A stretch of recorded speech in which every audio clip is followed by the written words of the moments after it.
আজকে রান্না করব কলার থুর। এই দেখো, আপনাদের দেখাবো কলার থুরটা কিভাবে কেটে নিতে হয়। কলার থুর কাটার একটা নিয়ম আছে, যেমন তেমন ভাবে কাটলে আপনারা খেতে পারবেন না। এই উপরের অংশটা কেটে ফেলে দিতে হবে, আর ভিতরের এই সরু অংশটা নিতে হবে।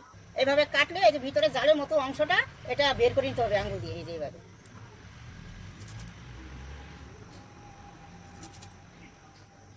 পুরোটা এইভাবে আস্তে আস্তে আমরা করে নেব। এবার এটাকে কুচিয়ে কেটে নিতে হবে, কেটে জলে লবণ দিয়ে ভিজিয়ে রাখবো।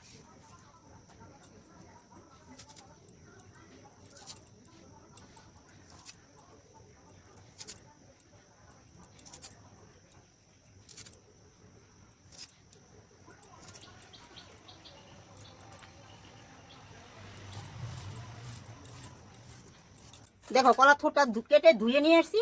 এখন হালকা করে লবণ দিয়ে সিদ্ধ করে নেব।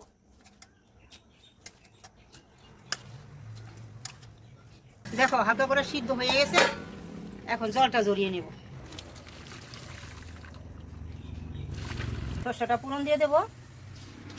কাঁচা লঙ্কা আর পেঁয়াজ কেটে রাখছি, ওইটা দিয়ে দেব। ভালো করে ভেজে ভেজে তারপরে ওটা দিব।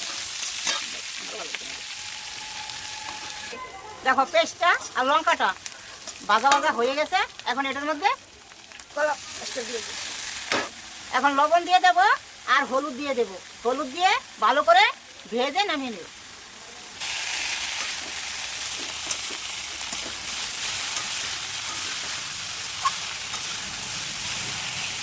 দেখো, ভাজা ভাজা হয়ে গেছে। এটা কিন্তু দারুণ হয়েছে, গরম ভাতের সঙ্গে খেতে ভালো লাগবে।